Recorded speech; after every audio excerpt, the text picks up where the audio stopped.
কথা বলবো হচ্ছে চৈত্র সংক্রান্তি এবং বাংলা নববর্ষের উৎসব নিয়ে। আপনারা জানেন পাহাড় এবং সমতলের জাতিগোষ্ঠীদের বর্ষবরণ উৎসব বাংলাদেশের একটা বড় উৎসব। আসলে এইবারই প্রথম সরকারের পক্ষ থেকে এই উৎসবকে ঘিরে নানা রকমের আয়োজন করা হবে এবং সংস্কৃতি বিষয়ক উপদেষ্টা মোস্তফা সরোয়ার ফারুকী। আমি শুরুতেই পার্বত্য চট্টগ্রাম বিষয়ক উপদেষ্টাকে কথা বলার জন্য অনুরোধ জানাচ্ছি। চৈত্র সংক্রান্তি যেটা ছিল ওটা ছিল অপশনাল হলিডে, ওটা এখন এক্সিকিউটিভ হলিডে হয়ে গেছে। পার্বত্য চট্টগ্রামবাসীরা, ইভেন পার্বত্য চট্টগ্রামের বাইরে যারা আছে তারাও চেষ্টা করতেছে যে এই ইয়েতে বিজুতে গিয়ে তারা ফ্যামিলির সাথে যোগ দেবে এবং ফ্যামিলির সাথে আমাদের যে এই বৃহৎ সবচেয়ে বড় কালচারাল ফাংশনে তারা শরীক হবে। এটা নিয়ে তারা খুব উৎফুল্ল এবং এইভাবে যে এখন আমাদের পার্বত্য এলাকার একদম রব ভাব যে আমাদের সাম্প্রদায়িক সম্প্রীতি থেকে শুরু করে সব দিক থেকে পাহাড়ি বাঙালি সবাই যারা আছে ওখানে একসাথে কাজ করতেছে এবং আনন্দটা যেন ঘরে ঘরে পৌঁছে সবার মনে পৌঁছে সেভাবেই কাজ করতেছে। এখন আপনারা দেখুন যে এখন পার্বত্য এলাকায় যেখানেই যান আমাদের মানে বিজু মেলা চলতেছে। আমি পাহাড়ি চাকমা বলে আমি বিজু বলতেছি, আদারওয়াইজ আমার সমস্ত নাম বলতে হবে। আমি বৈশাখী বলতে চাই না, কারণ বৈশাখী বললে কিছু কিছু অংশকে আমার বাদ দেওয়া হয়। আর আপনারা যদি বলেন আমি এখানে লিখে নিয়ে এসেছি, ওগুলি আমার পুরোটাই বলতে হবে, যেটা আমার বলার সময় নাই। সুতরাং আমি শুধু বিজু বলবো যেটা চাকমারা বলে। আমি বিং এ চাকমা, আমি শুধু বিজু বলতেছি, আমাকে ক্ষমা করে দেবেন। সো এখন প্রত্যেকটা জায়গায় রাঙ্গামাটি বলেন, খাগড়াছড়ি বলেন এবং বান্দরবান বলেন, এবং আপনারা যদি উপজেলাতেও যান, বিভিন্ন কমিউনিটিতে যান, আপনারা এখন গিয়ে দেখবেন যে গিলা খেলা হচ্ছে, তারপরে এই যে গুলি খেলা হয় আমাদের এলাকায়, অন্যান্য ট্রেডিশনাল যে গেমগুলি আছে সেইগুলি হচ্ছে। আমরা পার্বত্য মন্ত্রণালয়ের পক্ষ থেকে যতটুকু পারি আমরা এই যে এই অনুষ্ঠানগুলি করার জন্য বিভিন্নভাবে সাহায্য সহযোগিতা যতটুকু পারি আমি দিয়েছি, এখনো দিচ্ছি। এপার্ট ফ্রম দ্যাট আমি আপনাদেরকে বলতে পারি এই যে আমার যে 3টা জেলা পরিষদ আছে, এই 3 জেলা পরিষদের মাধ্যমে আমি 200 করে 600 টন আমি দিয়েছি, খাবার দিয়েছি তাদেরকে অথবা সাহায্য দিয়েছি। এবং এছাড়াও আমি আমার যে জেলা ডিস্ট্রিক্ট অ্যাডমিনিস্ট্রেশন আছে তাদেরকেও আমি 150 টন করে আমি 450 টন খাদ্য দিয়েছি। পার্বত্য এলাকায় যেন তারা কখনো ভোট না, যেন কখনো মনে না করে যে সরকার পার্বত্য এলাকা থেকে বিচ্ছিন্ন। আমরা ওটা চিন্তা করছি না, আমরা সবাইকে যেভাবে পারি সাহায্য এবং সহযোগিতা করতেছি। পার্বত্য চট্টগ্রামে আপনারা জানেন এই সময়ে এই যে বিজু মানে কি, বিজু মানে হচ্ছে একটা পাঁচনটা হচ্ছে বিভিন্ন তরকারির সংমিশ্রণে একটা ইয়ে করবে, যেটা আমরা খুব এনজয় করি। অ্যাপার্ট ফ্রম দ্যাট কালচার এবং কাস্টমারি আরো অনেক কিছু রয়ে গেছে, এগুলি মোটামুটি এখন প্রচলিত অথবা চলমান রয়েছে এখন থেকে। আজকে হচ্ছে 9 তারিখ, 10, 11, 12 তারিখে আমাদের ইয়ে হবে, ফুল বিজু হবে, আর 14 তারিখে হবে আসল বিজুটা, যেটাকে আমরা মূল বিজু বলি। আর এরপরে নববর্ষ যেন আমাদের সবার ভালোভাবে আছে সেভাবেও প্রস্তুতি চলতেছে বিভিন্নভাবে। আমাদের কাস্টমারি যে হ্যাটম্যান কারবারি, ইভেন আমাদের রাজা মহোদয়রা, 3 রাজা মহোদয়রাও এই লাইনে সবাইকে উদ্বুদ্ধ করতেছে যে আমরা লেট আস এনজয় টুগেদার। এবং সাথে সাথে আমি এটাও রিকগনাইজ করবো যে আমার ওখানে যারা বাঙালি যারা আছে, ট্রেডিশনাল বাঙালি তো আছেই, মানে ট্রেডিশনাল বলতে এটাই বলতেছি, আগে থেকে যারা বাঙালিরা ওই এলাকায় ছিল তারাও খুব এনজয় করে এবং তারাও এটাকে নিজের একটা অনুষ্ঠান হিসেবে চালাচ্ছে এবং চালিয়ে নিয়ে যাচ্ছে। তবে এখানে আমি আমার মাননীয় যে অ্যাডভাইজার মহোদয় আছেন, কালচারাল মহোদয়, এইবারে আমাদের পার্বত্য এলাকাকে এবং অন্যান্য প্লেনল্যান্ডে যে জাতিগোষ্ঠীগুলি রয়েছে তাদেরকে আরেকটা নতুন মাত্রায় আমাদেরকে সংযোজন করে দিয়েছেন। আমি ধন্যবাদ জানাই আমার প্রিয় এই যে সংস্কৃতি অ্যাডভাইজার মহোদয়কে। উনি আমাদের সবাইকে নিয়ে পার্বত্য এলাকার যে 11টা জাতিগোষ্ঠী আছে, প্লাস আমরা বলি 12টা জাতিগোষ্ঠী আছে, দ্যাট ইনক্লুড মেজরিটি পিপল যে বাঙালিরা আছে, এদেরকে নিয়ে উনি আমাদেরকে এখানে একটা অনুষ্ঠান করতেছেন, যেখানে আই হোপ আমি যদি ভালো থাকি আমি ওই অনুষ্ঠান আমারও প্রাণের অনুষ্ঠান। সুতরাং আমরা দেখি কিভাবে সুন্দর করতে পারে এই দেশটাকে দুনিয়াবিশ করতে পারি, যে আমাদের সংস্কৃতি আছে, আমাদের কালচার, বিভিন্ন কালচারগুলি খুবই ভাইব্রেন্ট এবং এই সাম্প্রদায়িক একটা থেকে আমরা যেন সবার ভাই ভাইয়ের মতো আমরা একসাথে চলাফেরা করতে পারি, এটা আমাদের মূল মাত্রা এবং এটাই এই যে বৈষম্য থাকবো এবং বাংলাদেশের স্বপ্নতা এভাবে আমরা নিজেদের কাছে এবং বিশ্বের কাছে শুরু করছি। প্রথমে আমি সুপ্রদীপ দাকে ধন্যবাদ জানাতে চাই। আমরা যে এবার অল ইনক্লুসিভ একটা নতুন বছর উদযাপন করতে যাচ্ছি চৈত্র সংক্রান্তি সহ, এটা পেছনে অনেক দিনের ব্রেন স্টর্মিং কাজ করেছে এবং দাদার সঙ্গে অনেক রাতের পর রাত, ঘন্টার পর ঘন্টা আমরা আলোচনা করেছি যে কী করে এটাকে আমরা আরও ইনক্লুসিভ করতে পারি। এবং আমরা খুব আনন্দিত যে সকল জাতিগোষ্ঠী এটাকে সাদরে গ্রহণ করেছে। আমি আমাদের সংস্কৃতি মন্ত্রণালয়ের সহযোগিতায়, পরোক্ষ বা কিছুটা প্রত্যক্ষ সহযোগিতায় যে অনুষ্ঠানগুলো হচ্ছে, অথবা কিছু সরাসরি বেসরকারি উদ্যোগে হচ্ছে কিন্তু ফ্ল্যাগশিপ প্রোগ্রাম আমাদের নতুন বছরে, সেগুলো বলার আগে আমি একটু জাস্ট অল্প কিছুক্ষণের জন্য অল্প কথায় আমাদের কালচারাল পলিসির ফিলসফিটা বলতে চাই, যে কোন জায়গা থেকে কেন আমরা এই কাজগুলো করছি। সরি, আপনারা খেয়াল করবেন যে আমাদের সরকারের গৃহীত সব ব্যবস্থার মূলে আছে দুইটা জিনিস, একটা হচ্ছে কালচারাল হিলিং এবং আরেকটা হচ্ছে কালচারাল ইনক্লুসিভনেস।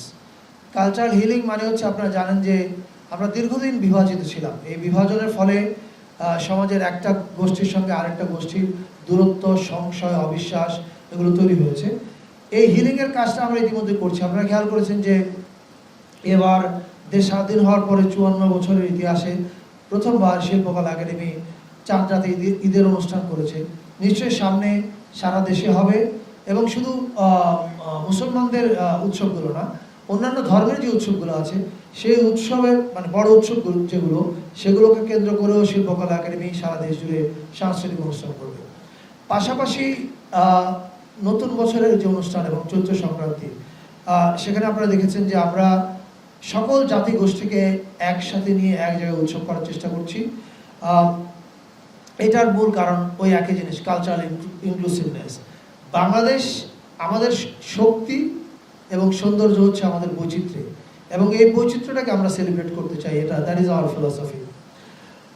এবার যদি আমরা প্রোগ্রামের তালিকার কথা বলি, এবারে চৈত্র সংক্রান্তি, আসলে আপনারা জানেন যে ট্র্যাডিশনালি বাঙালিরা চৈত্র সংক্রান্তি পালন করত, এবং আমাদের যে অন্যান্য জাতিগোষ্ঠী যারা আছে, চাকমা, মারমা, গারো, যত জাতিগোষ্ঠী আছে, তাদের প্রত্যেকেরই আসলে মূল অনুষ্ঠানটা চৈত্র সংক্রান্তিকে ঘিরে হয়।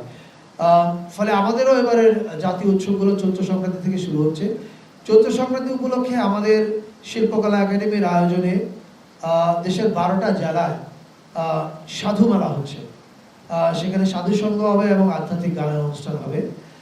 এছাড়া চৈত্র সংক্রান্তি উপলক্ষে ঢাকা শহরে শিল্পকলা একাডেমির আয়োজনে একটা কনসার্ট হচ্ছে সোহরাওয়ার্দী উদ্যানে। এই কনসার্টটা আমরা আশা করব অনেক বড় একটা কনসার্ট হবে, অনেক মানুষ অংশগ্রহণ করবে।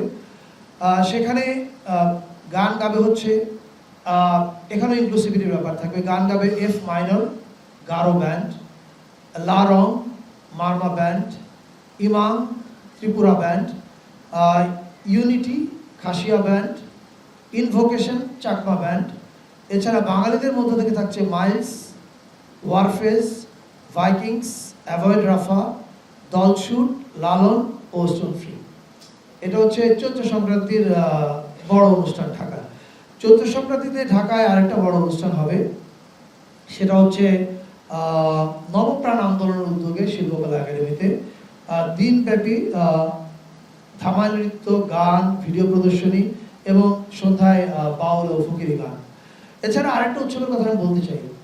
আমরা শুধু ঢাকা এবং পাহাড়ের কথা যে ভাবছি তা না, আমরা আসলে একদম রিমোট জায়গাতেও মানুষ যেন উৎসব করতে পারে সেটার দিকেও আমরা খেয়াল রাখছি। আপনারা জানেন যে শ্রীমঙ্গল বা মৌলভীবাজার ওই এলাকায় আমাদের অনেক চা শ্রমিক কাজ করেন, তাদের অন্যতম উৎসবটা হচ্ছে ফাগুয়া উৎসব। সো ফাগুয়া উৎসব উপলক্ষে আমি নিজেও যাচ্ছি 12 এপ্রিল সিলেটে, এবং এই উৎসবটাতে এবার সংস্কৃতি মন্ত্রণালয় প্রত্যক্ষভাবে যুক্ত আছে তাদের সঙ্গে সহযোগিতায়। এবার আসি হচ্ছে আমরা নববর্ষের দিনের অনুষ্ঠান।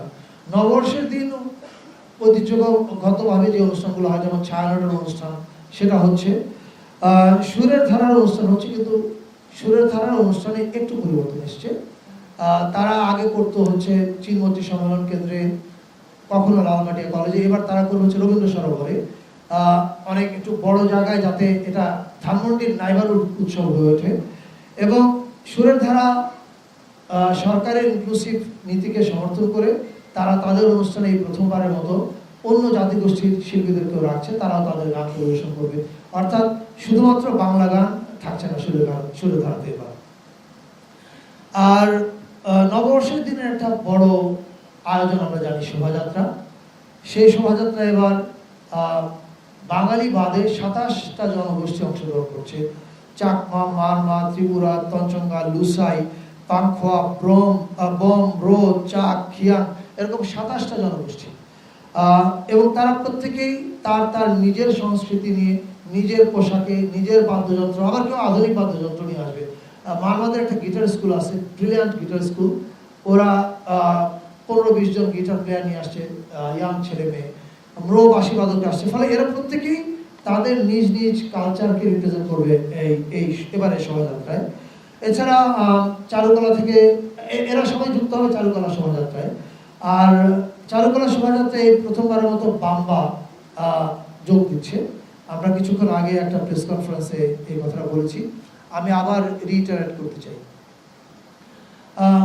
আপনারা খেয়াল করে দেখবেন যে এবারে ঈদ উপলক্ষে প্রধান উপদেষ্টা মহোদয়ের ফেসবুক পেজ থেকে একটা ঈদের ভিডিও পোস্ট করা হয়েছে।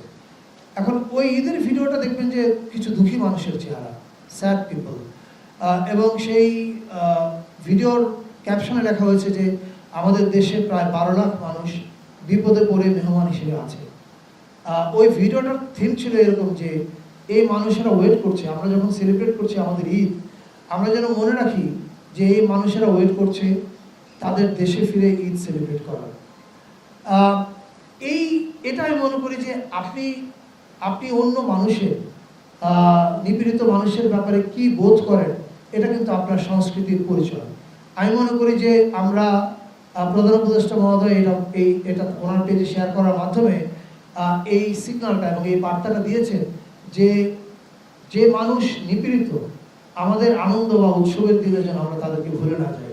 এবারে শোভাযাত্রা যেটা হবে আমাদের চারুকলা থেকে যেটা বেরোবে, সেখানে প্রথমবারের মতো বাম্বা যোগ দিচ্ছে। বাম্বা মানে আমরা জানি যে রক মিউজিশিয়ানরা, এবং তারা যোগ দিচ্ছে একটা কজকে তারা এবার হাইলাইট করতে চায়।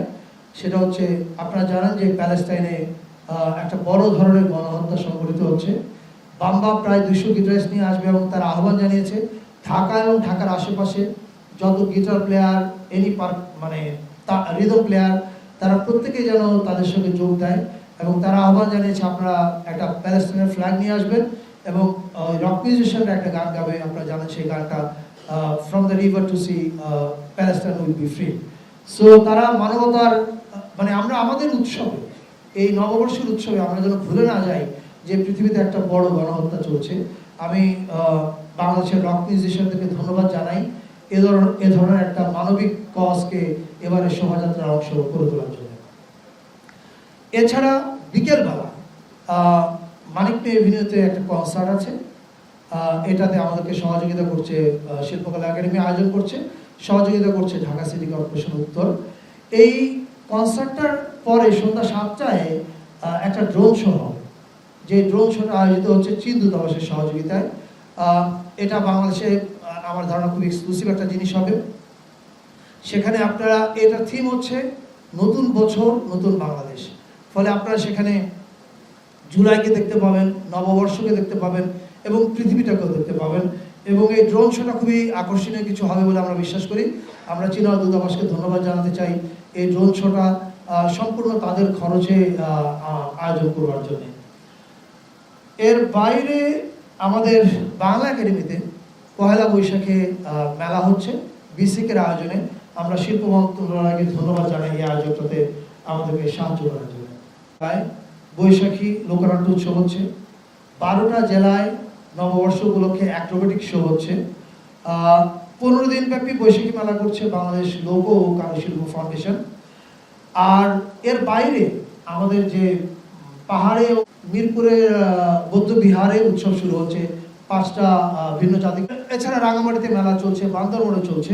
ফলে আমি মনে করি এবারের উৎসবে সবাই মিলে এক হয়ে একটা নতুন বাংলাদেশ হয়ে ওঠার চেষ্টা করছি। এটাতে আমরা সবাইকে আরও যোগ দিতে আহ্বান জানাই এবং সাংবাদিক ভাই বোনদের আপনাদেরকে ধন্যবাদ। আপনারা আমাদের কথাগুলো প্রচার করার জন্যে আপনারা অনেক পরিশ্রম করেন। Thank you all. আপাতত আমার আর কিছু বলবার নাই, প্রশ্ন থাকলে পরে উত্তর দেব। আচ্ছা, আমরা হবে এবারে শোভাযাত্রায় আপনারা দেখবেন যে আমাদের বিভিন্ন জাতিগোষ্ঠী ব্লক বাই ব্লক আছে, যাতে দেখতে আপনারা পুরো কালারফুল ডিসপ্লেটা দেখতে পান, রাইট? তো আমাদের রক মিউজিশিয়ানরা তারা একটা ব্লকে থাকবে কোনো একটা জায়গায়, সেটা ঢাকা বিশ্ববিদ্যালয়ের চারুকলা বিভাগ এবং একটা ক্রিয়েটিভ ডিরেকশন সেল করা হয়েছে, শিল্পকলা একাডেমিও সেখানে যুক্ত আছে, ওরা মিলে ডিসাইড করবে। সো এই রক মিউজিশিয়ানরা তারা একটা ব্লক তৈরি করবে, সেই ব্লকে they will be carrying Palestinian flag এবং তারা গাবেন হচ্ছে ওই যে from the river to the sea Palestine will be free, এই গানটা। Thank you. নেক্সট মাইকটা ওখানে দেন।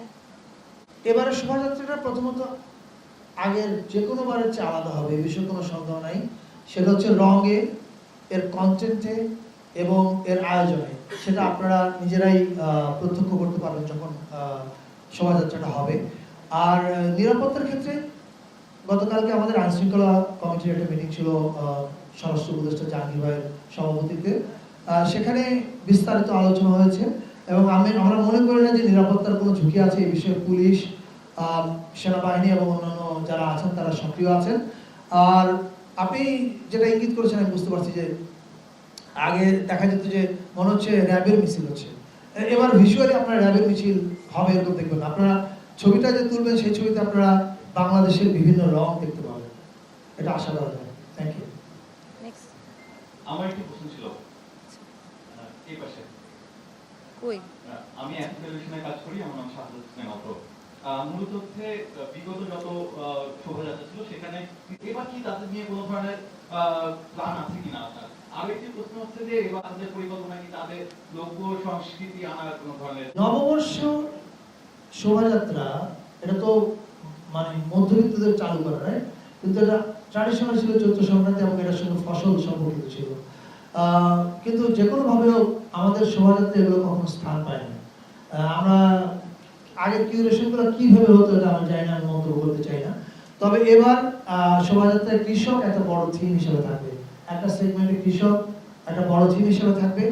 আর ইসলামী দলগুলো এটা ক্ষেত্রে আমরা বলি যে আপনারা খেয়াল করে দেখবেন যে আমরা যখন অল ইনক্লুসিভ বলছি আমরা তখন ইসলাম, বৌদ্ধ, হিন্দু, মুসলমান, বৌদ্ধ, হিন্দু সবার কথা বলছি।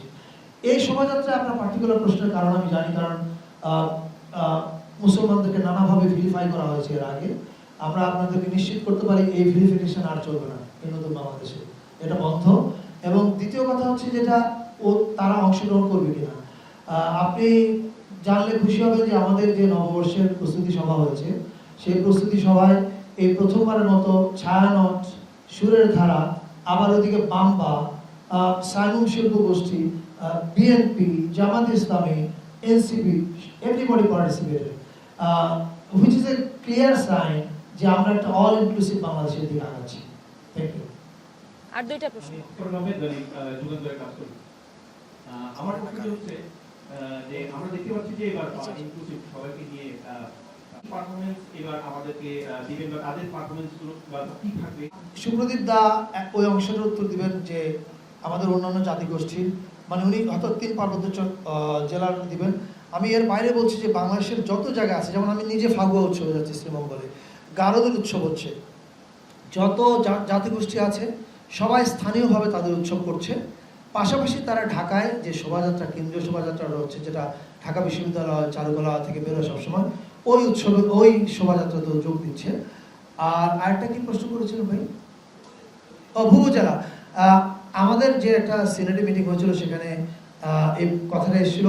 আমরা স্পষ্ট বলেছি এবং ঢাকা বিশ্ববিদ্যালয়ের প্রত্যেকেই বলেছেন যে এটা একটা বিরক্তিকর জিনিস, এটা মানে শোভাযাত্রার সৌন্দর্য সবভাবে হানি করে।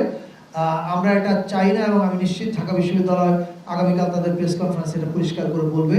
এবং এখানেও যারা শুনছেন তাদের প্রতি আহ্বান, প্লিজ এই বিরক্তিকর জিনিসটা নিয়ে আপনারা এসে এত সুন্দর শোভাযাত্রাটা আমরা নষ্ট না করি। এবারে শোভাযাত্রার দিকে সারা দুনিয়া তাকিয়ে আছে। আসুন আমরা একটা সুন্দর শোভাযাত্রা সবাইকে দেখাই। আর দাদা একটু তিন পার্বত্য জেলায় কি আয়োজন হচ্ছে যেটা আছে আপনারা চাইলেই যেতে পারেন ওখানে 18 এবং 19 তারিখ।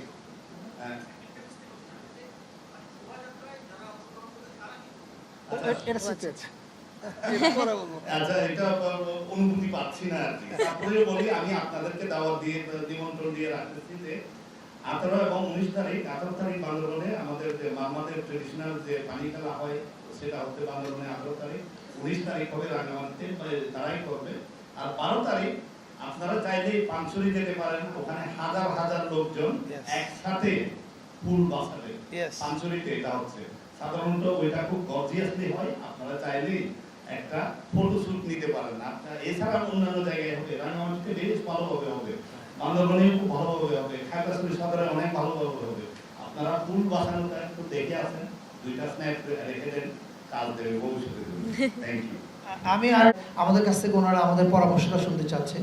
তো সেখানের মধ্যে কিন্তু আমরা এই 12 তারিখে যে পাঁচছড়িতে ইয়েটা হয় সেটা আমরা ইনক্লুড করতে বলবো, কারণ এটা খুবই এক্সক্লুসিভ অনুষ্ঠান। আর দাদা 18 তারিখে আপনাদেরকে যে অনুষ্ঠানে দাওয়াত দিয়েছেন ওই অনুষ্ঠানে সুপ্রদীপ দা নিজে থাকছেন, কিন্তু উনি ষড়যন্ত্র করে আমাকে 17 তারিখের অনুষ্ঠানে দিয়েছেন, কিন্তু আমি হাল ছাড়ছি না, আমি 18 তারিখও থেকে যাবো ওই অনুষ্ঠানে দেখার জন্য। আর তো কোনো প্রশ্ন নাই। আরেকটা প্রশ্ন নেব। হ্যাঁ,